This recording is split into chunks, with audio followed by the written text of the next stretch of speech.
Hail Hydra. Kung saan, ah, kahit hindi sila papahuli ng buhay, yung mayroon silang parang kinakagat sa ipin nila tapos bubula yung bibig nila. Pag tinapos ko tong buhay ko, mag-i-stop na dito.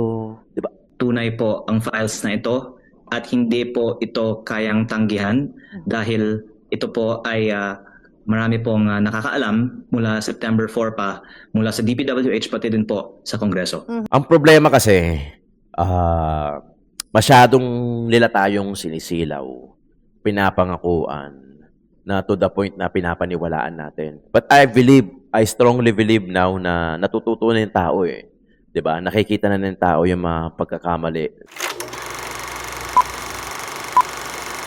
Magandang umaga, hapon o gabi sa inyong lahat mga kayo. Siyempre nagbabalik ang Joe Malone TV para sa issue ng bayan nating pag-usapan.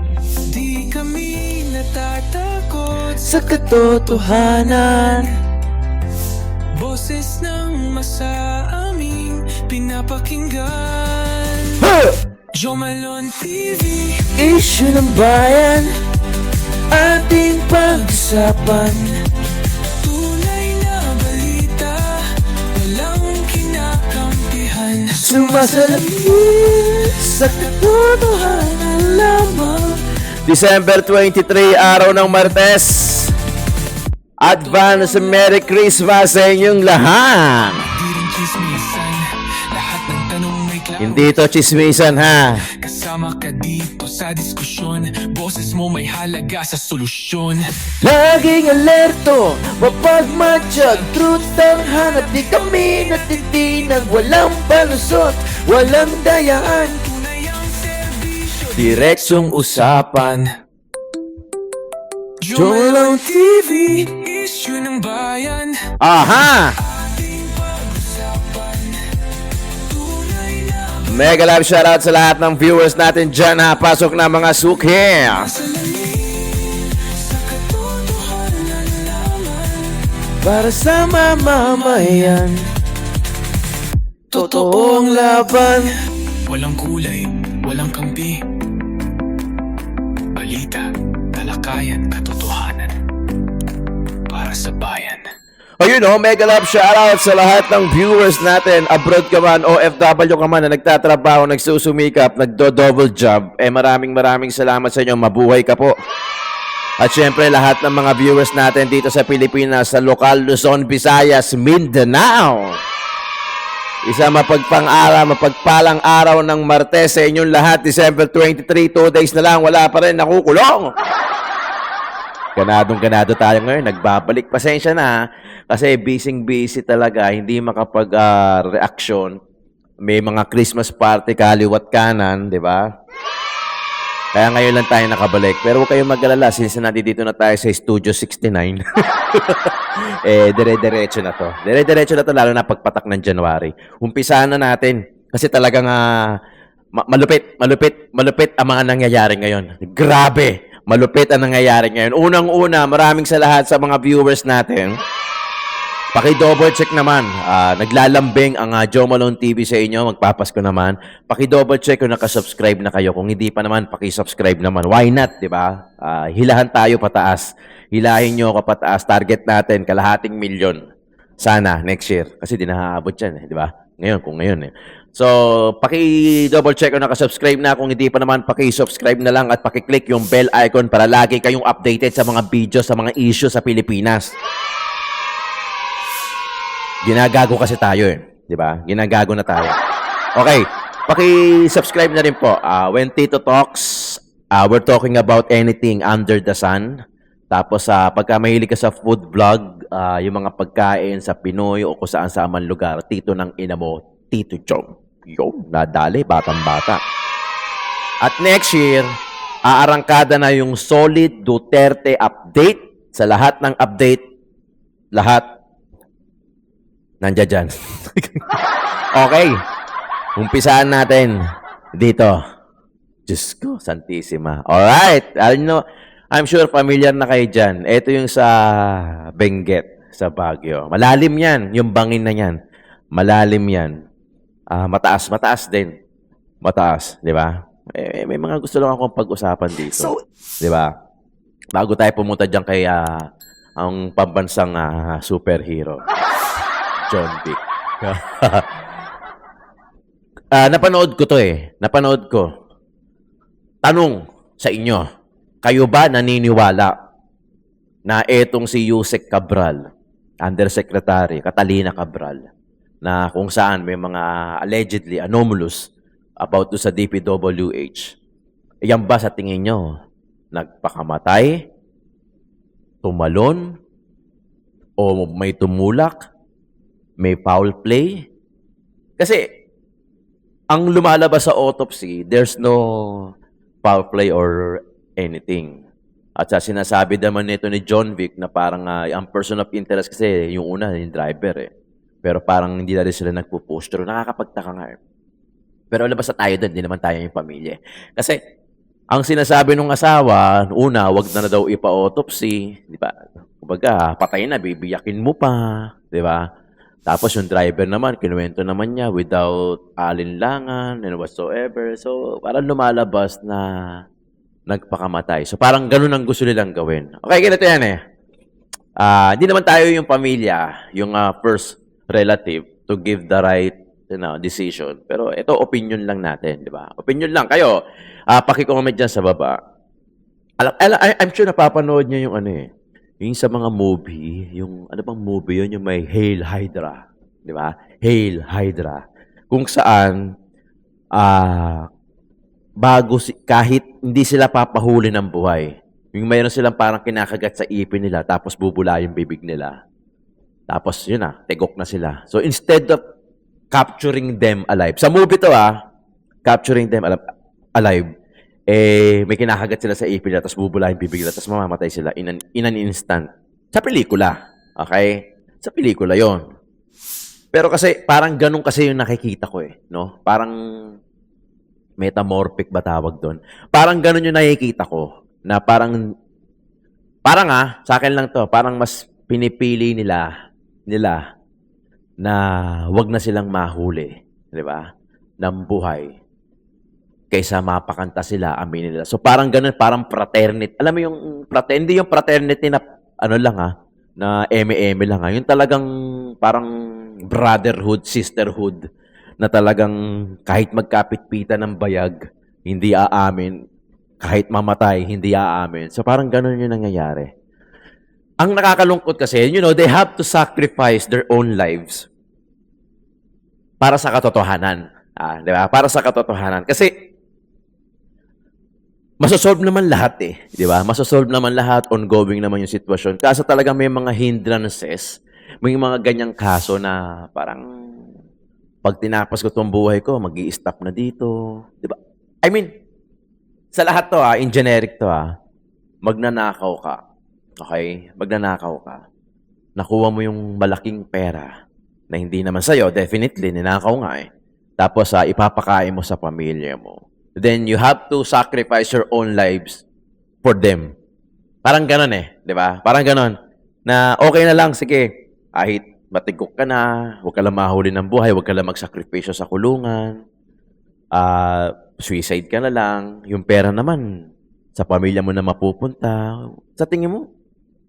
Hindi ko kasi mag-gets yung logic. Sa tingin nyo, may enjoy ng pamilya nyo yun? Yung perang ninakaw nyo, tapos kayo wala doon sa presence nila, yung nag-sacrificial lamb ka. Parang I don't get the point na you have to sacrifice your own lives just to feed your family na yung pera ay galing sa masama. Parang I really don't get it eh. Parang hindi ganun ang Pilipino. Pilipino, magsasakripisyo yan. Daig pa sila nung mahihirap. Daig pa sila na may hirap, yung mga mayayaman na magnanakaw na hindi lahat na yung pera ninakaw para sa pamilya. Kasi yung may hirap, kahit wala silang pera, asin lang kinakain nila, basta sila sama-sama. Yun yung essence eh. Yun yung essence, na kahit walang pera, sama-sama kayong kumakain, kahit pare-pares kayo nagdidildil ng asin, toyo lang ang ulam o asin lang ang ulam nyo sa kanin, basta maalatan lang, okay na kayo. Daig pa sila kayo to. At least to, yung mindset nila, Kahit mahirap tayo, sama-sama tayo, okay lang, basta lahat buhay, walang magkakasakit. Yun lang naman ang wish ng mahirap eh. Di ba? Ang wish ng mahirap, di baling magdildil tayo ng asin basta walang magkakasakit. Kasi pag may nagkasakit, maghahanap ka na ng mga uutangan, wala ka ng ipon, bababaklas mo na yung ipon mo, negative ka pa, may utang ka pa. Siyempre sa mayayaman, hindi nila problema yan. Kasi may pera sila eh. Kahit magkasakit sila, doon sila magpahinga sa ospital, para bakasyon lang yan. Di ba? Nagigets niyo yung point? Kasi parang ang nangyayari, ginagago tayo nung gobyerno natin eh. Baka kasuhan tayo eh. Di ba? Ano sinasabi mong ginagagong gobyerno? Puta na, hindi naman kailangan na nakagraduate yan. Alam naman natin yan. Di ba? Kasi ang problema sa gobyerno na to,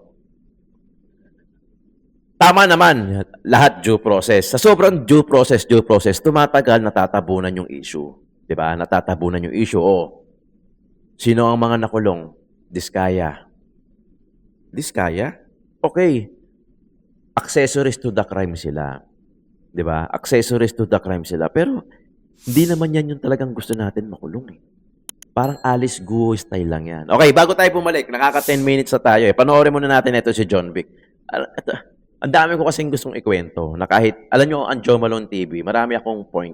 I am a psychology graduate and I took up my master's degree at De La Salle University, earning 36 units ng Master of Science, major in Industrial Organizational Psychology. Kaya kung mga personality development lang, mga about character lang, mga school of thought, eh, master natin yan. Yan talagang specialization natin, psychology. Kaya, ginato ako magsalita na talagang parang hindi nauubusan. Even though walang visual na akong pinapakita, I can talk all day.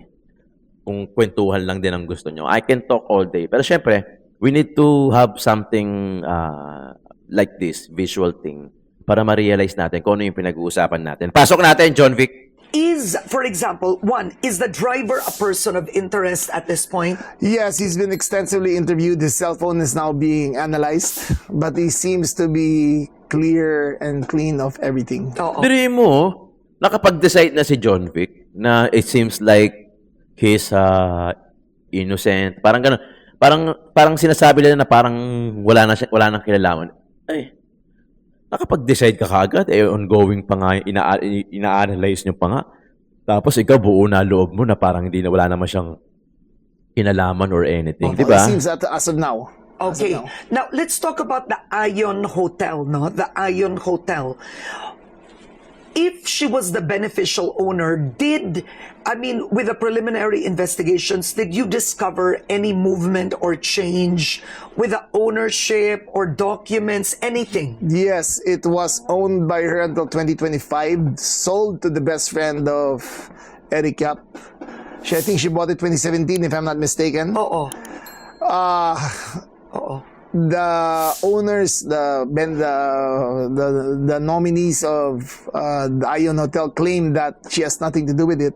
So we're gonna ask them, okay, if not, then prove that she doesn't have anything to do with it. Show us your records. Did you incur any debt to buy it? That's a couple of 100 million. Yeah, That's a 200-room hotel. Oo. So that's minimum 400 million to purchase to 500 million. Yeah. He does not have that capacity. He doesn't. We're gonna ask him to show the. Do you have the boardroom. name of this person? Okay, wag na. Okay, alright. Okay, okay. Basta ang nangyari, it was transferred or sold or bought by this individual, a man Yes. who does not have the capacity to buy. Yes. Okay, alright. And he does. We And check. he is close to Eric Yap. He is not close to Eric Yap. He sold it to someone very close to Eric Yap. So in between siya, he bought it. May third man. May layering. Yes. And then he sold it to somebody close to Yes. Eric Yap. Okay. Yes. Very, very close. Oo. So that asset is a very valuable asset. It used to be the Holiday Inn. So is it possible that Eric Yap owns the Ion? That's what we suspect. That's what we suspect. Because that transaction minimum is 500, I would say 700 million pesos. Yeah. For a 200 hotel room in Baguio. Yeah. So it's not spare change. Yeah. It's not spare change. We want to see the board resolutions of who signed it. Yeah. We want to see the board of directors meetings of who was there. We want to talk to the core secretaries. You can get to the bottom of it. You can see the money trail of where the amounts came from. Doon mo mamahanap yun eh. Oo. Diba? Okay. Grabe, di ba? Definitely, Yusek Cabral knew everything. Di ba? Yun nga yung sinasabi ko na parang siguro stress. May stress ka talaga. Habulin ka ba naman sa milyon-milyon pera eh, di ba? May stress ka talaga. Pero it doesn't justify, di ba, kung ano man yung dahilan kung bakit na, biro mo, ang daming buhay na gustong mabuhay. Ang daming mga buhay na wini-wish nila na sana maduktungan yung buhay nila. I mean, di ba? Ang hirap eh. Ang hirap kasi paniwalaan din na parang, okay, yan talaga, stressful talaga eh. Pinasok nyo yan eh. Di ba? In the first place, kung ayaw mo ng public na buhay, mag-private citizen ka. And that's all you want to do. Di ba? Travel ka, you have your money. Di ba? Ang problema kasi nasa public kayo eh. Di ba? Inadapt nyo yung sistema, if ever man, you adopted the system. Di ba? You saw kung ano yung klaseng laro na meron sa gobyerno na how to make money. Alam naman natin yan, kahit naman tayo, in some way, hindi nga lang ganun tayo kakorap, pero in some way, you know how to make money. Sometimes in an illegal way, o minsan sa patas mo gagawin, o sa hindi patas. Yung konting gulang pa. Alam nyo kasi sa langit, you cannot boast everything eh. Hindi ka pwedeng magyabang kasi sa langit na, Lord, can you just forgive me? Kasi 100 lang naman yung kinuha ko eh. Yung iba nga dyan, 100 million eh. 100 billion. Ako 100 lang, baka naman. Di ba? The thing is, you cannot boast sa langit, sa heaven. Hindi ka pwedeng, walang sino man na pwede magyabang. Di ba? Hindi ka makakapagyabang na, Lord, okay naman yung ginawa ko sa baba eh. Nakita nyo naman siguro. Nag-charity works ako. Di ba? Puro good works yung ginagawa ko. Nagpakain ako ng mahihirap. You know, good works cannot save you eh. Di ba? Faith alone ang makakapag-save sa'yo. Yung pananampalataya mo. Di ba nga, Jesus is the way, the truth, and the life. Pag sinundan, di ba nga, ano yung sa John 3:16? For God so loved the world, na binigay niya yung kaisa-isang anak niya, bumaba sa lupa para mamatay, para tubusin yung mga kasalanan natin. So we can save, para ma-save tayo. Di ba? Ganun eh. Walang pwedeng magyabang kasi lahat naman tayo sinners eh. Not such time na i-follow natin si Jesus para ma-save tayo. Di ba? Di ba nga, no, sabi ni Jesus na no one comes to the Father through me. Di ba? Na kung sino yung magpa-follow sa akin, makakakuha ng everlasting life. Totoo naman. Di ba? Nasa Bible yon. Okay? So parang ganun eh. Na parang, I mean, walang makakapagyabang sa langit. Faith alone will save you. Yung faith lang ang makakapag-save sa atin. O lahat tayo sinners. Okay. Bakit kailangan pang ganun? Ito pa eh, kakapanood ko lang eh. Kasi nga, masyado tayo naging, alam mo yung flesh ng tao. Masyado tayo naging greedy, naging kahaman, in a way na, ay, kailangan malaki kitain ko, kailangan mabili ko to. No, parang piniplease natin yung sarili natin, yung ego natin, or else, or worse, mas piniplease natin yung ibang tao the way they look at us. Na para bang, uy, yaman nito, naka-iPhone. No? So parang ganun eh. Kasi yun ang sight. 'Di ba? Yung sight kasi, yun yung opposite ng faith. 'Di ba nga sabi sa 2 Corinthians 5:7, for we live by faith, not by sight. So kasi parang kung ano yung nakita natin, flesh yan eh. 'Di ba? Flesh yan. Ay, kailangan makabili ako ng iPhone. Kailangan maganda yung bahay ko. Para pag tinignan ako ng tao, iisipin nila, uy, marangya yung buhay ko. So sight, yun yung opposite ng faith. While faith alone, yun yung magsisave sa'yo. 'Di ba? Sa taas, yun ang magpapadala sa'yo sa heaven. 'Di ba? I mean, masyado kasi tayo nagpapakatao, masyado tayong worldly. Sa totoo lang, dito sa ibabaw. Masyado tayong sabi ko nga, bakit ka matatakot when everything you see, it's not yours? Binabuhay ka ng wala, mamamatay tayo ng wala. I've seen yung biyanang ko, talagang, in fairness naman sa biyanang ko, napaka-generous. Pero minsan pinag-aawayan namin yung mga material na bagay kasi sinasabi niya na, ay galing pang ibang bansa yan, binili ko yan. Yung mga sofa na iba yung mga paa. Alam mo naman, pagka matatanda, very particular na sila doon sa mga bagay na minana nila. Wala namang problema, okay? Kung minana mo yan sa parents mo, tapos naipasa mo through generation, there's no problem doon. Pero ang nakikita ko lang, material kasi na bagay yun eh. In fairness naman sabihin lang ko, napaka-generous naman niya. Yun nga lang, hindi rin niya nabitbit yung mga bagay na pinag-aawayan namin noon. Kasi meron naman ako mga gustong itapon na kasi hindi naman nagagamit. Eh sinasabi niya na, wag, minana ko pa yan, minana ko pa yan sa parents ko. So ando doon lang siya, nakatambak lang siya hanggang sa nakamatayan na, ando doon pa din. So wala rin nakinabang, 'di ba? Yun yung sinasabi ko na pag nabuhay tayo, mabubuhay tayo sinilang tayo ng wala, mamamatay din tayo ng wala. Di naman natin madadala yan. Even money, even pride, karangyaan, even your title sa opisina mo. Congressman ka, presidente ka, hindi yan makakapag-save sa'yo. Sa langit na, boss, God, presidente ako sa baba. Baka naman. Walang ganon. Lagi ko nga sinasabi, walang makakapagyabang sa taas. Boss, presidente ako. Boss, congressman ako. Naging mayor ako, nag-serve ako. Hinangaan ako ng tao. Nag-serve ako.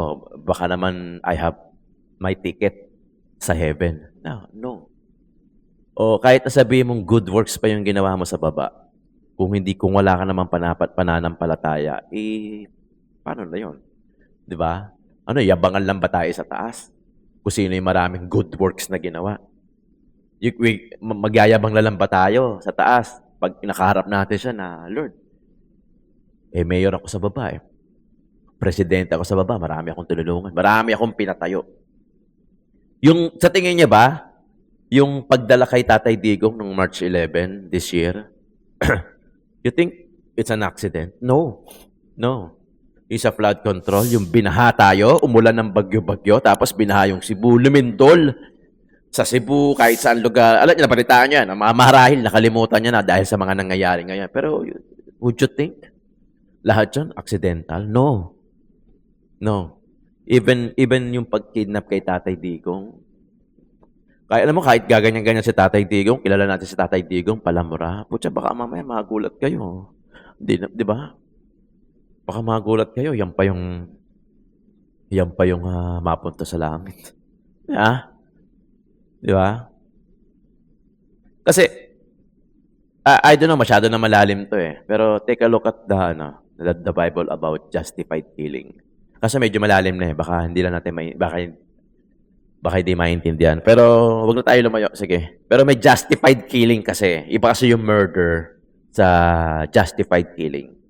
So, masyado na siya malalim para arokin pa natin o para i-explain sa inyo. Pero, alam niyo yun, ako, I will encourage you mga kayon. Lately, medyo ganito eh. I don't know eh. Siguro may purpose talaga eh. Alam niyo, lately, medyo may nai-insert tayo about kay God eh. I encourage you na bumili ng Bible. Tapos, magbasa kayo. Ang unahin nyo yung gospel para hindi kayo maligaw. I mean, mas maganda eh. Unahin nyo yung 4 na gospel. Yun. Gamitin natin tong platform na to. Ako kasi yung tipo ng tao na, nagmumura ako. Hindi man ako perfecto eh. I'm not so perfect na sabihin ko sa inyo, hindi ako nagmumura. No, nagmumura ako. Diba? Nagmumura ako ng mga PI na yan. Pero hindi ganun kadalas. Pero it doesn't matter din kasi, Mas maganda kasi kung may sense yung sinasabi mo. Diba? Mga kayon, I suggest na pagka may time kayo, bumili kayo ng Bible, tapos basahin nyo, unahin nyo yung 4 na gospel. Gamitin natin tong platform na to kasi masyadong worldly na yung bansa eh. Masyado ng worldly, masyado ng pinapairal yung flesh. Alam niyo yung flesh? Yung gusto mo lang. Gusto ko neto, gusto ko nun, gusto ko niyan, pangarap ko to, pangarap ko yun. Well, lahat naman yan, lahat naman yan, hindi mapupunta sa'yo ng totally na sa'yo na hindi mo na madadala mo sa kabilang buhay. Lahat yan, pansamantala lang. lahat yang hiram lang. 'Di ba? Panoorin natin Kong Leviste. Pasensya na ha. I know. Gusto lang po namin malaman, of course, kailan at paano po ninyo eksaktong natanggap itong mga dokumentong ibinigay, no, according po sa inyo, ni late DPWH Yusek Cabral. Ibinigay po ito sa akin noong September 4 dahil tumawag po si Secretary Dizon kay Yusek Cabral na pwedeng ibigay sa akin in the interest of transparency. 110% tunay po ang files na ito at hindi po ito kayang tanggihan dahil ito po ay marami pong nakakaalam mula September 4 pa, mula sa DPWH pati din po sa Kongreso. But have you verified these documents already para po masabi nyo na 101% na totoo itong mga dokumento na hawak po ninyo? Ibig kong sabihin, talagang galing to sa opisina ni Yusek Cabral. Pero yung laman nito, yung pwedeng magpaliwanag, yung DPWH. Right, Kong, there are See? stories po kasi circulating online and I want you to answer this po, no, para po once and for all. At sinasabi po kasi na itong dokumento na ito na nakuha po ninyo kay Yusek Cabral ay hindi daw po ito ibinigay sa inyo, kundi kayo po ay forcefully o aggressively kinuha po daw ninyo ito sa kanya sa opisina ng DPWH. Hindi po totoo at si Secretary Dizon po ang pwedeng magpaliwanag kung talagang hindi naman voluntary ang pagbisita po sa DPWH kasi alam naman po nilang lahat na may meeting po ako doon at tawag po si Secretary Dizon na pwedeng ibigay sa akin ang mga files. And, Pwede ko po, yeah, go ahead. Yun po yung pangalawang beses na ako po ay bumisita sa opisina ni Yusek Cabral. Ang unang beses po, June 11. Tapos nag-submit ako ng follow-up letter. Tapos nung na-appoint si Secretary Dizon at mukhang paalis ng DPWH si Yusek Cabral, naisip ko na importante na bumisita muli at through Director Alex Bote ako nag-set ng meeting. Nandun din pa po sa DPWH si Director Alex Bote at mahalaga po na maprotektahan natin lahat ng mga files na nasa opisina ng planning services ng DPWH. Natagal yan. Tagal yan. Alam niyo naman sa Pilipinas, lahat matagal eh. Kukuha ka nga lang ng birth certificate dati, matagal eh. Pero in fairness ngayon, medyo bumilis na. Okay. Ang tanong, ano yung mga files na yun na nakalagay, na nasa possession ni Kong Leviste? At Kong Leviste, mag-iingat ka, baka mamaya. Di ba? Huwag naman sana na-convood. O, balita ngayon na yung kay Congressman, ex-Kong na si Akop. O, di ba? Namatay na. Napaka-powerful talaga ng wish ni Cara David. Eh, no? Di ba? Napanood niyo yun, yung sana lahat ng kurap mamatay. Di ba? Alam mo, sigad din talaga yan. Sigad na talaga yan. Di ba? Ano man yung nangyayari sa Pilipinas, ine-expose ni God. Pero sana tao yung tao yung gagalaw. Tao yung kikilos. Tao yung gagawa ng paraan para maialis tayo sa ganito. Hindi naman sigad eh. Di ba?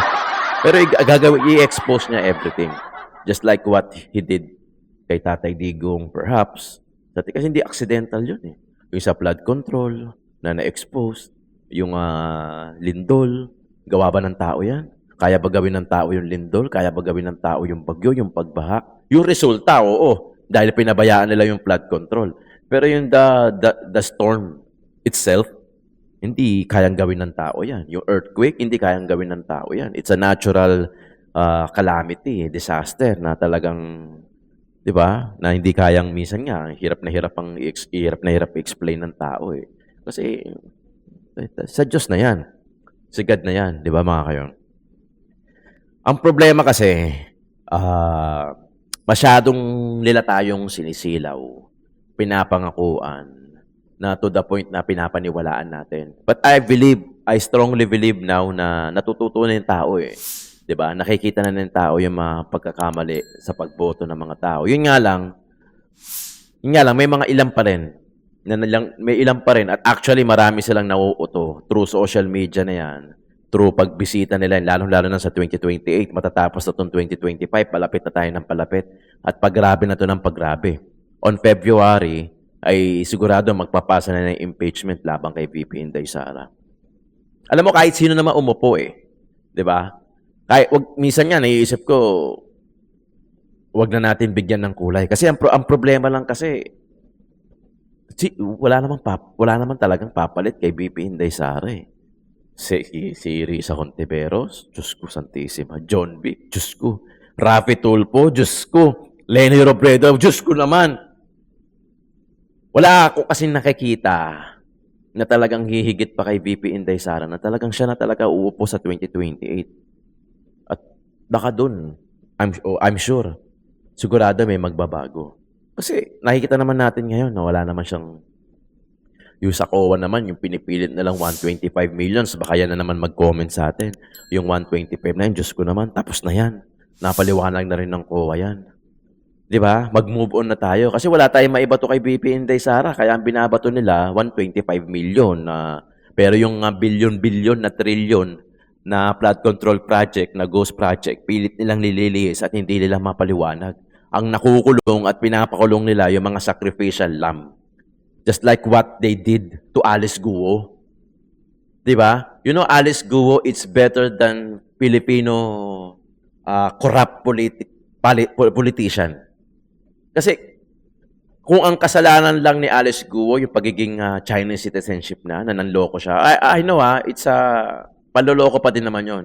Na kinonsid na sinabi niya Pilipino siya pero hindi naman siya Pilipino, na pinadoktor niya yung birth certificate niya na maging Filipino citizen siya even though na hindi naman. Pero kung sabihin mong maganda yung ginawa niya sa Banban Tarlac, compared dito sa mga Pilipino, natural-born Filipino citizen na Pilipino, pero corrupt naman, sino mas pipiliin mo? Di ba? Yung ginawa nila kay Alice Guo, ganito rin yung ginagawa nila kay Diskaya. And I know, hindi ligtas si Diskaya dito. Pero hindi ito yung mga gusto natin makulong. Ang gusto natin makulong kung sino talaga yung pinakaulo, yung pinakautak, yung mastermind. Di ba? Hindi yung may magsasakripisyo, sige na, lalabas ka naman namin Bilang ka lang na ilang taon, lalabas ka na. Para ka lang nagbakasyon. Tapos bibigyan ng VIP treatment. Di ba mga kayon? Maraming salamat sa pakikinig. Jomolon TV para sa Issue ng Bayan, ating pag-usapan.